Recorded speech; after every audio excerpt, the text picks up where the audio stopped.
To be fair.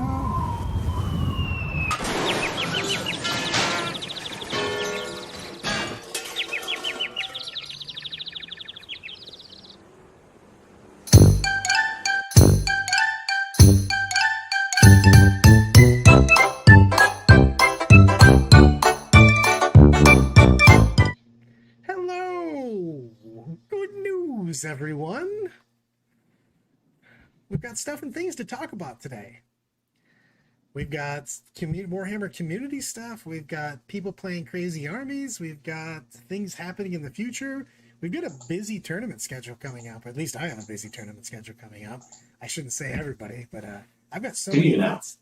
What are you going to? I've got our Vegas team event on the 25th and 26th. I've got New Orleans GT the very next week.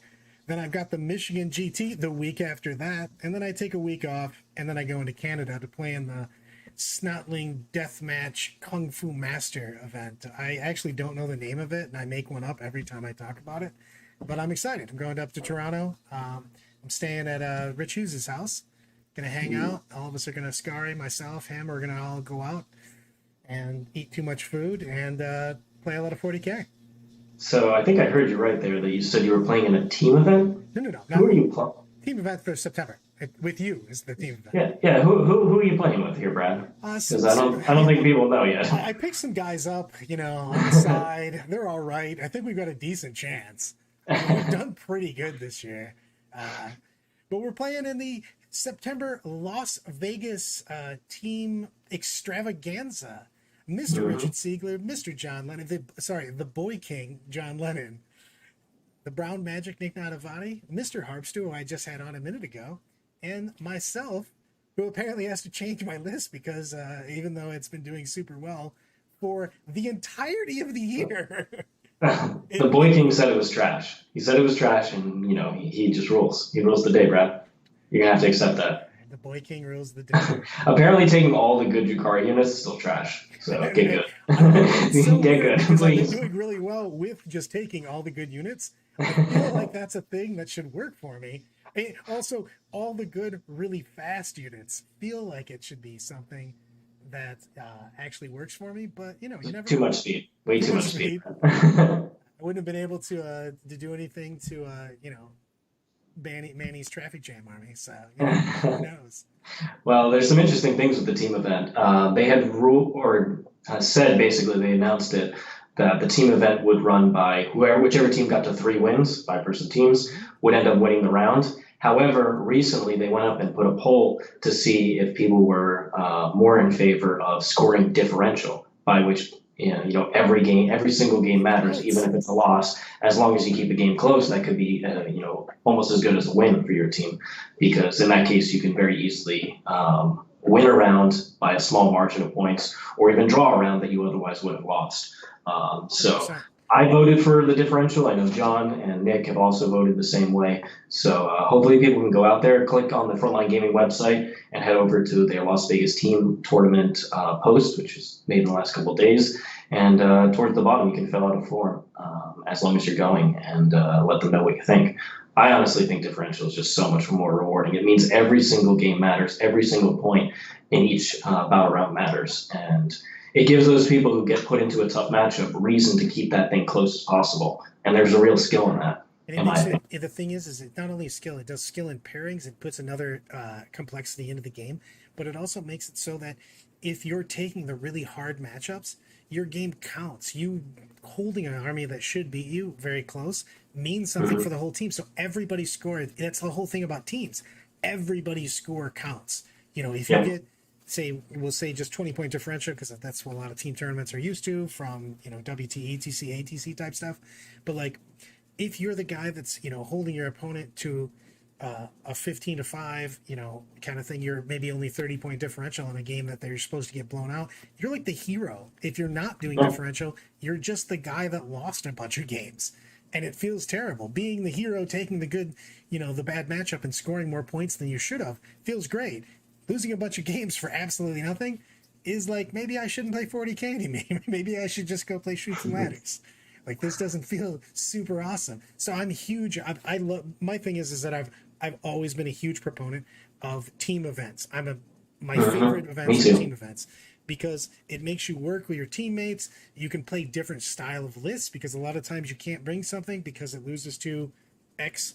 But if you just stay away from X, now you can bring these more skewed lists. I think there's lots of gamesmanship that go into it, and I think that the team play is just very, very good. You don't give up on games. You kind of just because you need points for your team. So it's a big, big deal. Yeah, another reason for differential in favor of it is the fact that there's no talking out. This has been a big topic in the community, whether games should be talked out at the end, whether you should just end where you are exactly, whether a judge should have to come over and watch the talking out process like at Orlando. In the case of differential, every single point matters. There is no talking out. You're not going to give your opponent, they're 100%. not. You're not going to give them 5 extra points at That's the end of the game that if is they're like, I could potentially do this. You're like, no, you have to do it. right. And that's the thing is that that's one of my biggest things about the game right now. And I like where Ninth Edition is. I think I like where we're going and stuff. But there is no impetus for me to stop my opponent from scoring points in a game that I'm winning. I just want to score my points. And the thing is not only does it put me at risk to stop them from scoring their points, but also why? Then you're that guy that's just being kind of crappy to your opponent at that point in time. So you gain nothing and you might lose something. So in a differential game, you have to go get those. You have to go try to stop your opponent from scoring, and it makes it a point, and your opponent's then fighting for their points. So it gives like a reason to play these games out and to be more engaged. I just think it's a better style of 40K. That's I agree my with that. opinion. So I'm very big on that. I like this question a lot. Speaking of Las Vegas team tournament, trying to play Battle Sanctum, but I don't know what constitutes being within. Is the model within when it crosses the terrain threshold or when the base touches? That is a question for the tournament organizers because it is played differently each and every time. I do not know the answer to that off the top of my head. Do you know how they're playing that, Mr. Siegler? I believe what John had said was when they were under any part of it, so under like that level that the Battle Sanctum has, you count it as being inside of So it. they're playing like the W2C type, their terrain document, which is that. I believe so. I believe John at LSO had to be entirely behind the terrain piece to benefit from obscuring, whereas if he was in it under level, I don't think he was. However, that was a particular ruling by the TO at the LSO event, whereas ACO used a different FAQ, and I'm sure Las Vegas teams will use a different one. So what you can do is you go onto the Frontline site, they went ahead and posted a link, or on the Frontline Gaming community on Facebook, and that link sends you to a questionnaire or just a sheet that you can fill out for a particular question. So any rules, like for instance, I went ahead and filled out the question whether Taraxi can disembark from the transport and use booster thrust that turn, whether the FAQ precludes that or allows it. So I went for that ruling. There's a bunch of rulings in the game that Games Workshop has just not addressed yet. And so these documents, they're going to probably create a full document based on all the questions and release that before the event. But, you should really be proactive with this. So if you have questions about the Sanctum, which leads to El Kukui's question about player place terrain, I believe it is in fact player place terrain. I think they really liked the positivity about the terrain at LSO versus ACO, where it was it was very haphazard. So I think they'll probably continue with that same style for Las Vegas teams, which I'm perfectly okay with. It means that you never have awful terrain. You might not have the best, exactly, but you might not have the best. But you just don't have awful. You're not getting table turn one. I have to say, like some of the Atlantic, and I love what a lot of things FLG was doing, but some of the Atlantic City terrain was whoa.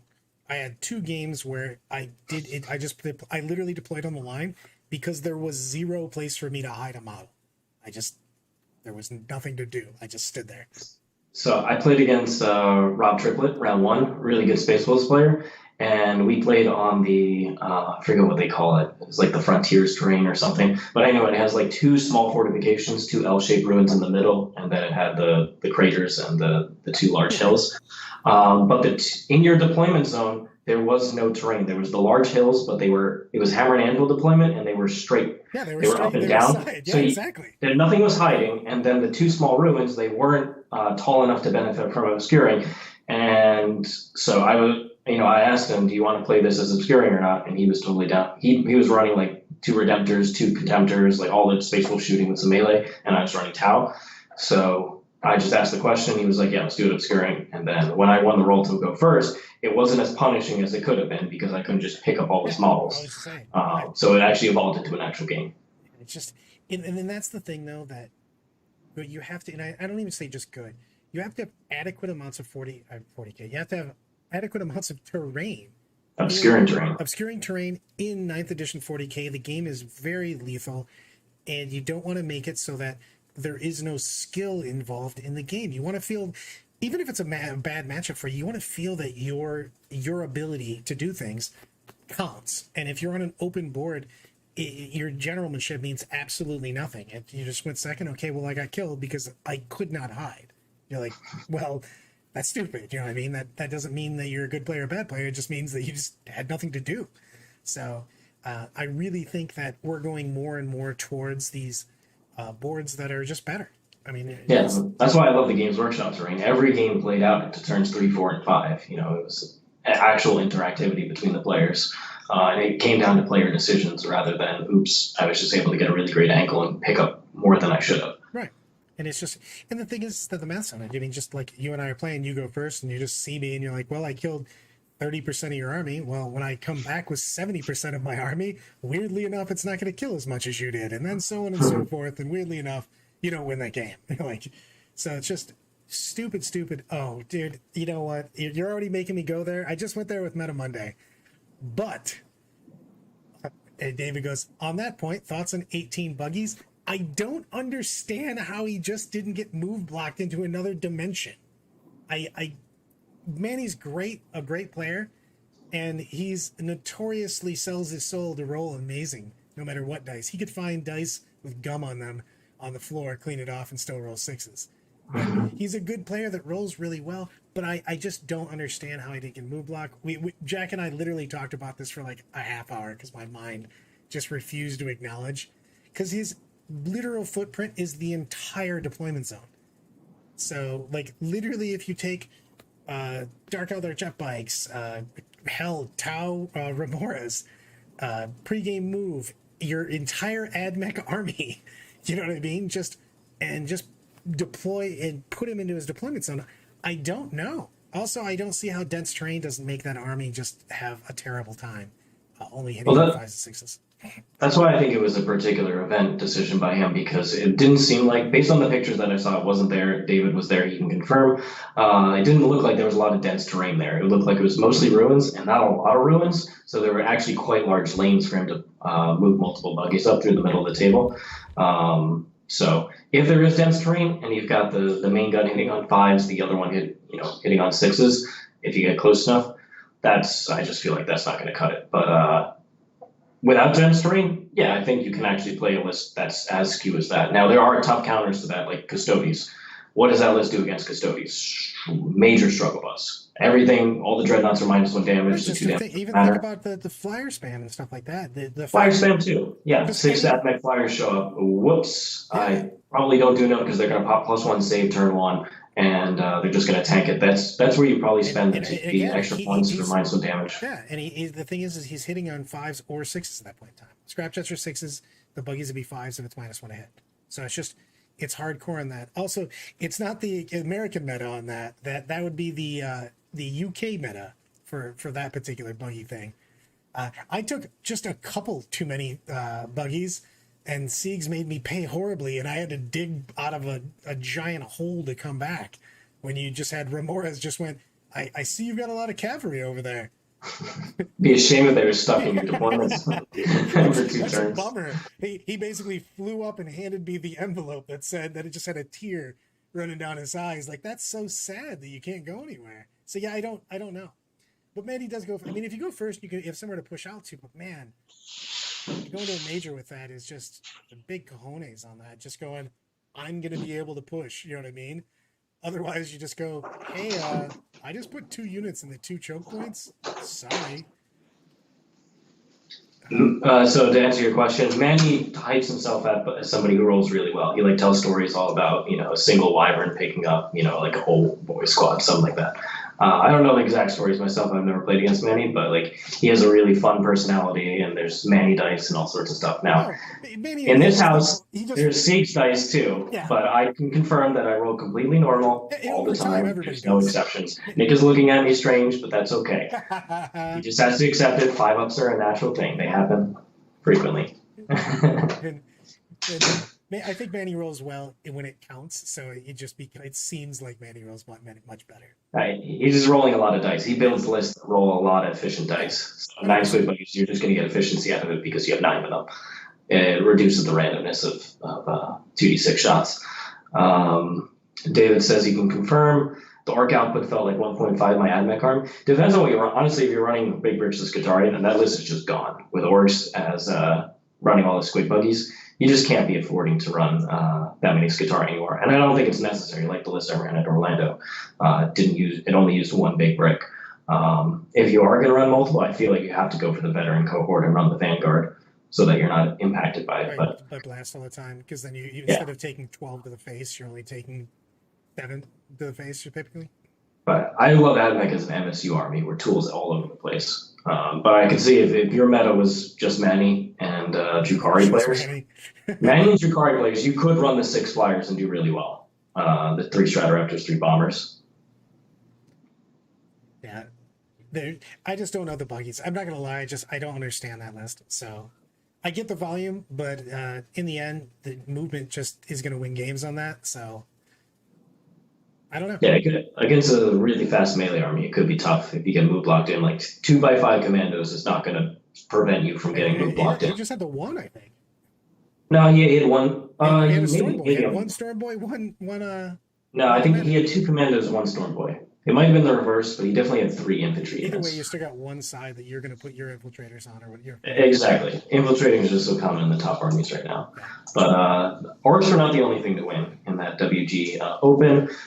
White Scars also went 5-0 there, and that was a war member. So congrats, very well played by Raphael.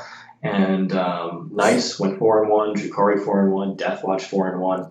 David, I believe you went 4-1 as well. So some interesting lists up at the top there. Then we had the Gateway Open GT in Collinsville, Illinois. Drukhari 5-0, Death Guard 5-0. Then Custodes Death Guard followed behind that.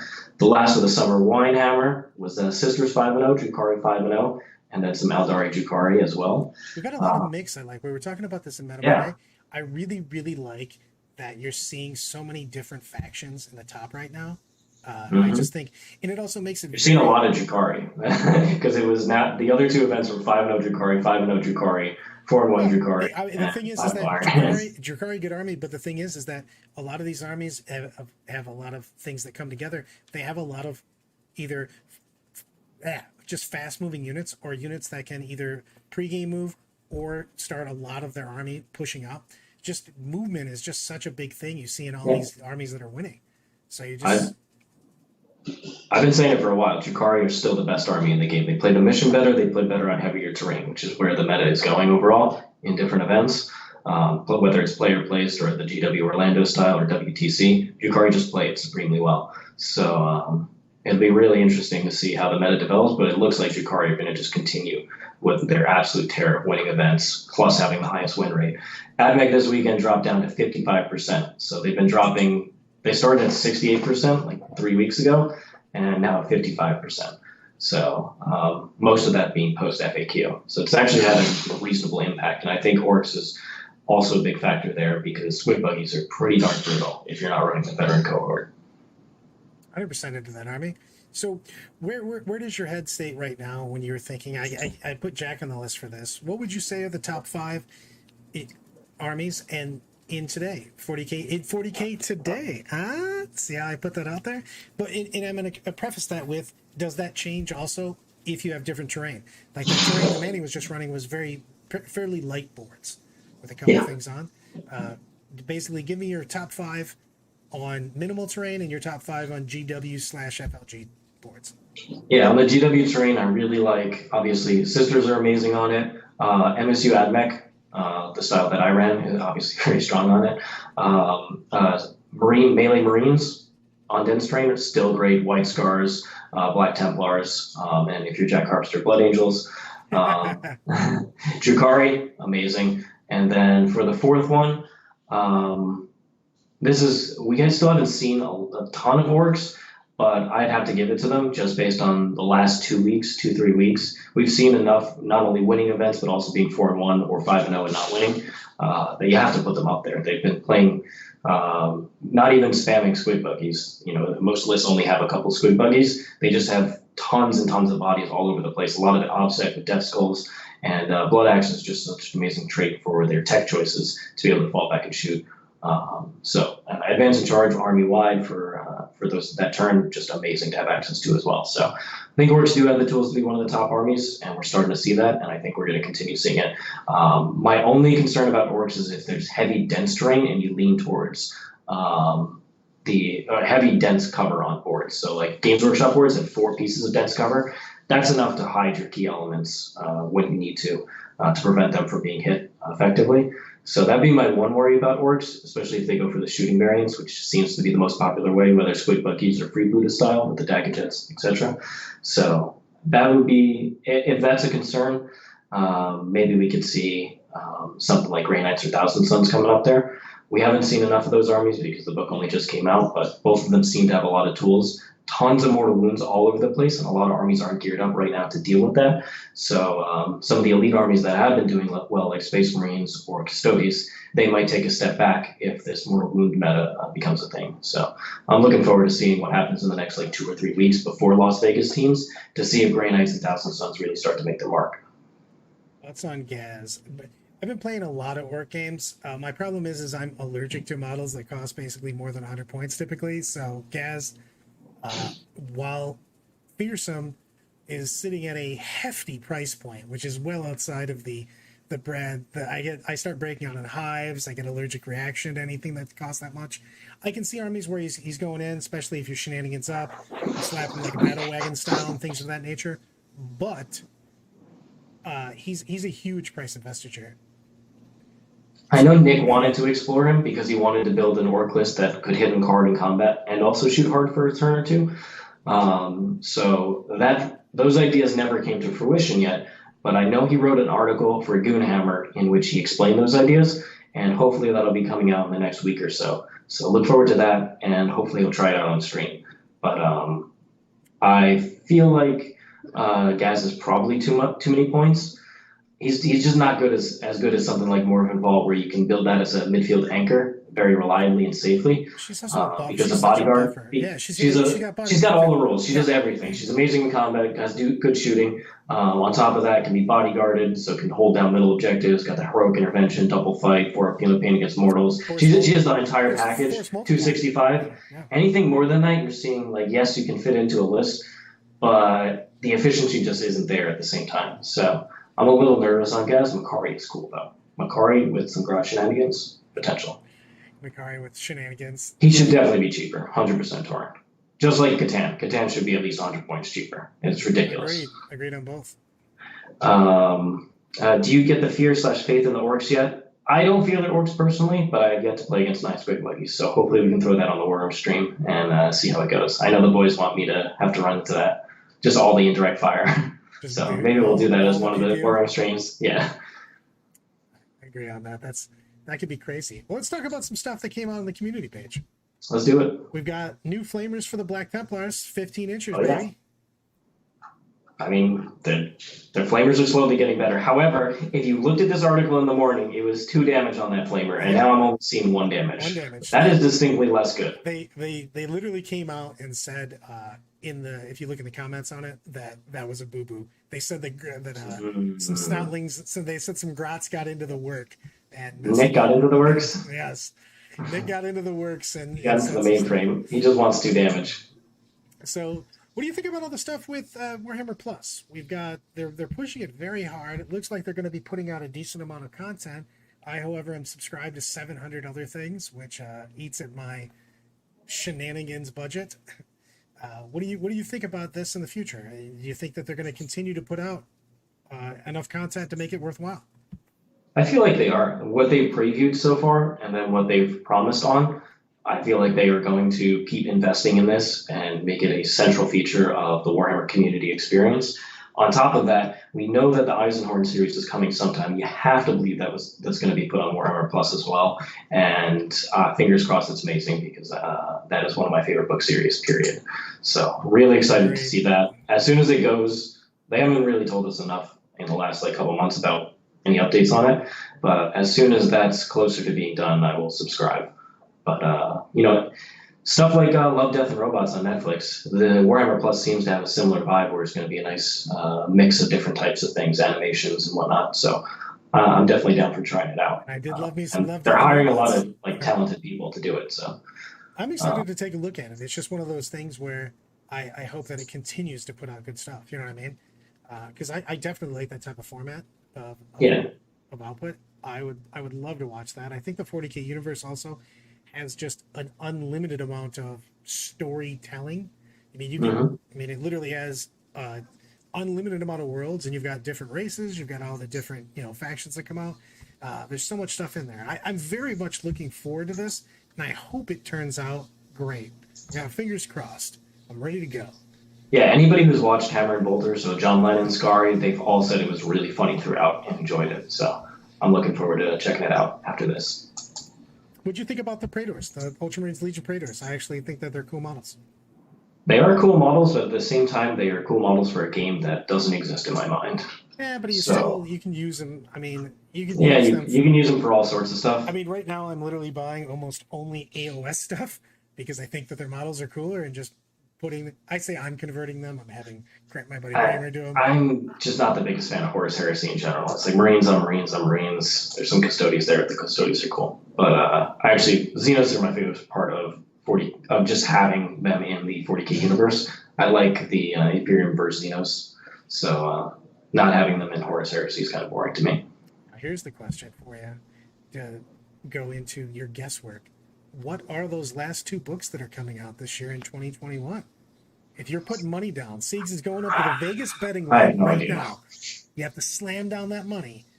What are you putting out? You've got a Xenos and you've got a Imperial. We know that. That's what you know.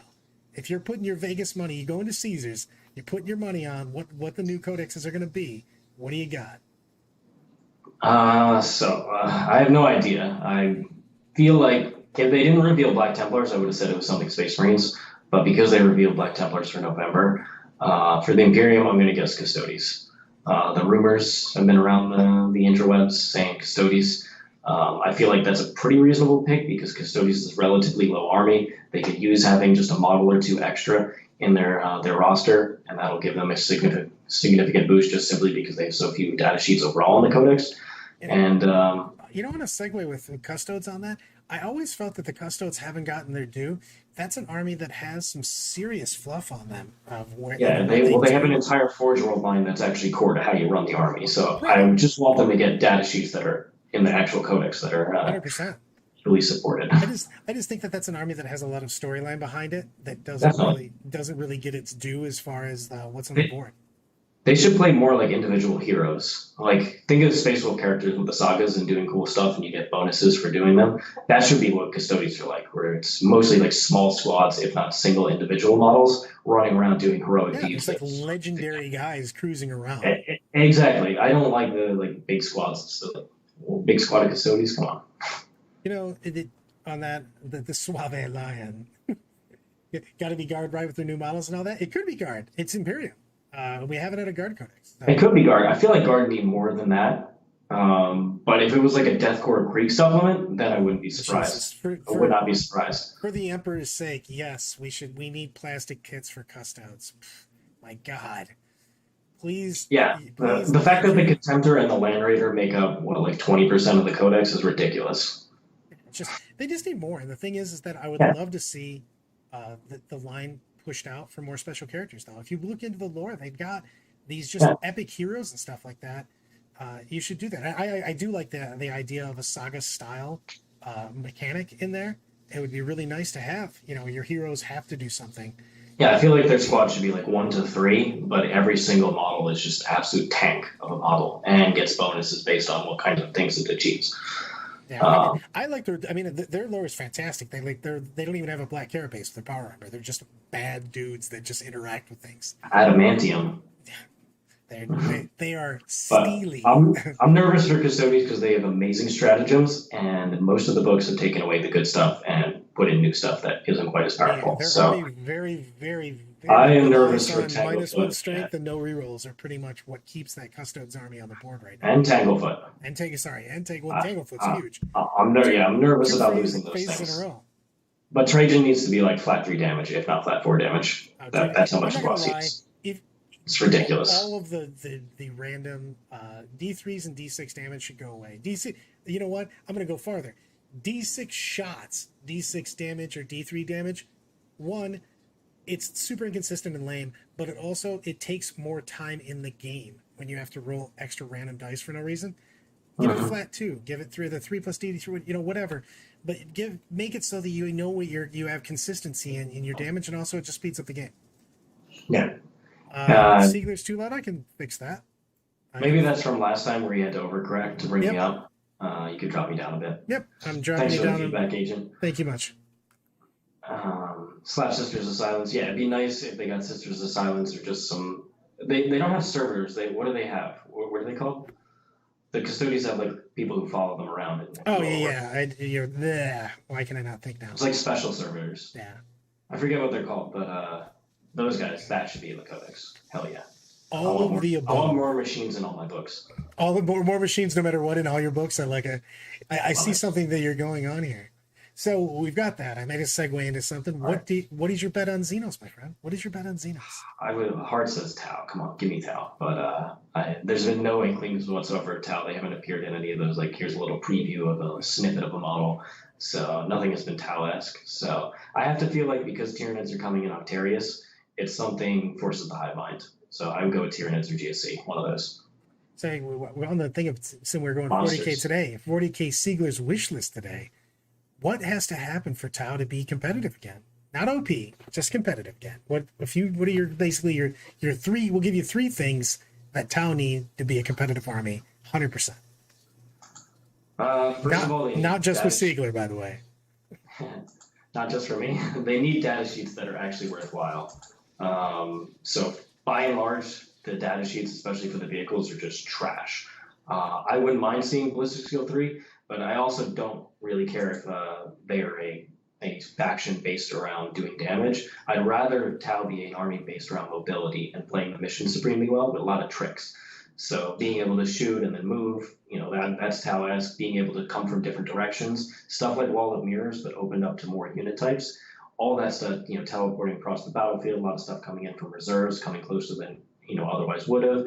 Stuff like that is what Tau needs. So I would love to see that. Also, just lots of little mortal wound tricks because they throw these special grenades and hit you with so many marker lights that you can't do anything and act. So I'd like to see mobility reduction buffs from them, and I would like to see random mortal wounds to help them in different phases.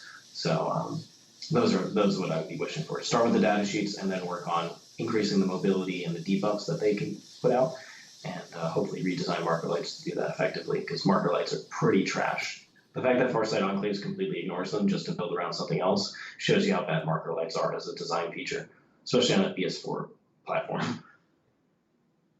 What do you think? Which one of these factions do you think is going to change the meta the most? Out of any of the remaining ones? Yes. I feel like Tyranids always has the room to completely change what's going on. From the preview article they did, the synapse is changing to give different benefits depending on which synapse creature is in range. That has a lot of flexibility to make really powerful overlapping rules on different Tyranid units. And they showed a diagram where the rules actually overlap, so we know that's a thing. I feel like Tyranids, we don't have a really powerful horde army because orcs came out and they are actually more of an MSU vehicle army. We haven't had a big horde army come out. Necrons were somewhat of a Silvertide horde, but not really. Nothing like 180 bodies on the board just flooding it. And a lot of the meta is elite killing right now, or low volume of fire for effective shots like Cognos las cannons. I think the Tyranids could really change things up and force the meta in really interesting new ways. And the cool thing about books that completely change the meta is that they open up tons of options from all the other books that you didn't consider before because they weren't relevant. That's what I like about new codexes when they come out. So like right now with Thousand Suns and Grey Knights, everybody has to start thinking about, what if my opponent pumps out like 20, 30 mortal wounds in a turn? Can I actually deal with that? Do I lose too many of my units? And what would I need to add in to soak up those mortals? So Space Marines, things like Land Speeder Storms, all of a sudden become even more valuable. 7-wound vehicle that's super cheap, just soak it up, and then you can pop the 5 up pain on them. That's new tech choice that could be very powerful in this coming meta. So every book has stuff like that. So That's what I'm most excited. I would really like Tyranids specifically because it would open up all sorts of things. I'm not gonna lie. I love the complexity in that because I love the challenge of trying to figure out what the best thing to take into the tournaments is. You know what I mean? I love that, and I think that that's so much harder and more fun when you like exactly what you're saying. When there's more viable codexes in the meta, it makes it so it's that much more complex. You know, it puts so many variables in it. I think I really like that. That's one of my favorite parts about going to tournaments is designing that list that you felt, you know, is going to be the best. And then tell you the truth, the Sunday drive, you know, home, the flight, whatever, talking to all your friends, you know, coming up with those new ideas from everything you saw because of the new ideas that came into play. So that might be one of my favorite things about all tournaments right now. Yeah, as downvoting people mentioned, Knights is another book. Like, imagine Tyranids came out and the Knights came out at the same time. That's pulling the meta in two totally different directions, which makes it a really interesting problem to solve, to come up with an all-comers list that can do everything. So I like those types of problems. That's why I found the end of 8th edition, before all the Space Marine books and Broken Iron Hands came out, was so interesting, is because there were so many things that were viable at the top of the meta. You had things like Eldar Flyers, my Triple Tide list. You had a whole variety of different Horde armies, and Kraken Tyranid lists. All of them offered different problems and solutions that you had to come up with. So I found 100%. that meta super interesting because of that. I do like that. My favorite part of the meta, besides 7th, was usually towards the end of any edition, because of the fact that they have just the most choices. So when you give everybody their toys and give everybody their choices, I do think it's very, very fun because you can play anything. I mean, the best tournaments you go to for me are if I play 5, 6, 8, whatever that, you know, amount of games you play. If you get to play different armies each and every time, I think that's unbelievably enjoyable. It gives you a different puzzle to solve every single time you go to a table, and it's just enjoyable. What if you play the same army and the same person back to back at a tournament? Shout out to Will Taylor, my good friend. I played back to back at Orlando. Nice. Or I mean, I did play the same 2 people within 4 games. You played Nick Nanavati twice at ACO. I think Tadavati and Tom Ogden twice. Oh, you played Tom twice too? Yes, I played Nick game 4. I don't remember if it was game 4 or 5, and I played Ogden game 6, and then I played them in the semifinals and the finals. Yeah. At Orlando, I had the rare privilege of beating both Art of War podcast hosts for the first time that's ever happened. Look at you, crushing all your friends. Both playing sisters. Sieg's just ruining his friendships with everybody that's at the house. He wasn't even invited back to his own home. You're not allowed here anymore, Siegs. You're not allowed. In the doldrums. All of the things, all of the stuff, my man. Tell me about what's going on this week in Art of War. We got a lot of cool things coming up at Art of War this week. Obviously, we have 40K to date right now. But coming up, we got an Aldari clinic with Nanavati and Skari tonight. Then we have tomorrow a really interesting YouTube game. We're going to have my Grey Knights going back to the Prescient Brotherhood, plus my Rapiers Battalion. Whoa. Prescient Brotherhood, what's happening here? I want my command point. I want those extra command points, but I really want a second Grandmaster. I want to try out 2 Grandmasters. I like the Grandmasters a lot in Dread Knight armor. And then I'm going to be doing, obviously, the full 30 Interceptors. So I've got the Chaplain back in there. Tide of Convergence is the best. I tried to play without it against Orcs, and my You know what? I'm throwing something to the screen about that because I told you that, and you said, go pound sand, Brad. Now it's back. I never say that. But Chaplain's... I read into this. That's what I... pick up John's Dreadnoughts in seconds, as soon as he exposes them. And then you and I are doing Imperium Clinic, so we'll talk about the new Admech Sisters meta that's going to evolve to try and beat armies like Orcs, Thousand Sons, Grey Knights. And then later in the week, we got Math Hammer, the Astartes Clinic, Chaos Clinic. And then on Thursday, we got 2 really interesting matchups. First of all, a hype matchup. We finally have it. Jack has still refused to paint his Black Templars, so we don't have Black Templars for White Scars. Blood Angels versus White Scars. So Jack is hyped on his Blood Angels. He thinks he can beat any combat army in the game. John thinks it's absurd and that he's going to stop him with White Scars. This is the grudge match of the H's. It's going to be 1 p.m. Eastern time on YouTube. And he has actually said this, and that he is going to stomp him, and that there is no chance that he has to go in. Game stomp. So I cannot wait for the bragging rights in that game. And then 5 p.m. Eastern time in the War Room, we've got Jack Harpster playing Thousand Sons for the first time. He's super excited about that army and all the tricks that it can do versus Mark Perry playing his Orcs, which is tried and tested. and that should be a good match between two of the latest codexes. I am really excited about the craziness of Thousand Suns. I think it's a very high skill cap army, but man, there's that army is crazy sometimes. The Sorcerers of Cabal plus the Psyche phase, it's such a complex, so many complex moving pieces going on at the same time. It's going to take a while to master it. It's like, you know, you are going to need to sit down. You're going to have the cards available, have your counter each turn for how many Cabal points you're going to generate, and how you're going to have to divvy them up. What's the most important thing? Is it the auto passing powers? Is it going to be just using a whole bunch of the smaller effects? Just pretty much all doing D3 mortals, just an extra, you know, extra damage on that. Some of those spells are just nuts. The fact that you can roll, I mean, one of the ones that if you put the bonuses to cast on it, the fact that you roll, you know, a D6 for whatever warp charge you cast it on, and it's warp charge 8, so you're at least getting D6. It does D3 mortal wounds to your opponent for every single one on that. That can be a crazy spell on that. It could be crazy. It could be crazy. Fortunately, I was playing Grey Knights at the time and had a 5 of Feel Pain against this. But he cheated it. But and then finally on 1 p.m. Eastern time on Friday. Usually we don't do the Hangout and Hobbies on days that aren't Monday or Wednesday. But this week it's a special occasion. John Lennon is going to be bringing on Danny McDevitt from Mob Rules. So tune in on Friday 1 p.m. Eastern time on our YouTube channel to check out some cool Hangout and Hobby with Danny McDevitt, who is always a fun personality to have around. Ooh, you know what? I will, before I let everybody go, I will say, just because you didn't, my actual new orc list that I'm playing, that I played 2 games, and Mark and I have, we're now not only talk, but we're pen pals, I think now, because we send each other so much random orc list stuff. But I'm bringing so many Goffs now. I love it. I got hurt too many times. Pre-release codices, so much. Thanks so much for the $5 super chat. 100%. The answer is everybody in the hierarchy of Games Workshop. If you get over there, you need to pretend to be a custodian, shield captain, and yes, this is you are honoring your fellow custodians by playing the games. So if you can take them all down, you have won, and Trajan will be very impressed. And you'll also get his pre-release codexes. All of things, all the time. But yeah, the orcs now. I'm bringing more bros. I don't want to be. I'm bringing the what Manny brought list. I'm bringing all of the Storm Boys, all of the commandos. I'm bringing some Burna Boys with the 6s cause mortal wounds, and Deathcopters, of course. And I'm just bringing lots of dudes. I mean, lots and lots of dudes. Lots of bros. You store that place for us? Yes. We'll be right there. We'll hold the flag up. I'll blow the horn. Let's do this.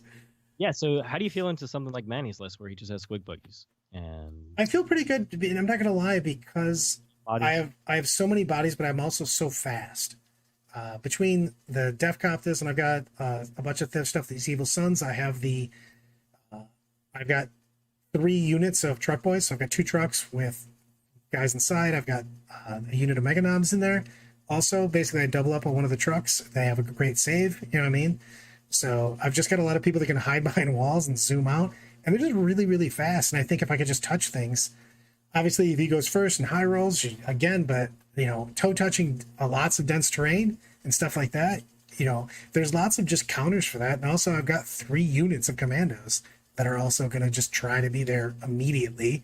And they actually have a decent save on that too, because they're 3 up in if they're actually touching cover. You know what I mean? So I've got, and I'm really, really MSU. I've got just tons and tons of units. So, I mean, I feel confident in most of those things. I mean, anytime you have an extreme list, you know what I mean? Things can happen. Still, thoughts on culture for a Speed Freaks army? Evil Sons, of course. Evil Sons and Blood Axes. Fall back and shoot is huge. And Evil Sons for the moment. Oh, coming in twice. You are surrounded. Give up. You guys have it wrong. I'm surrounded by fear.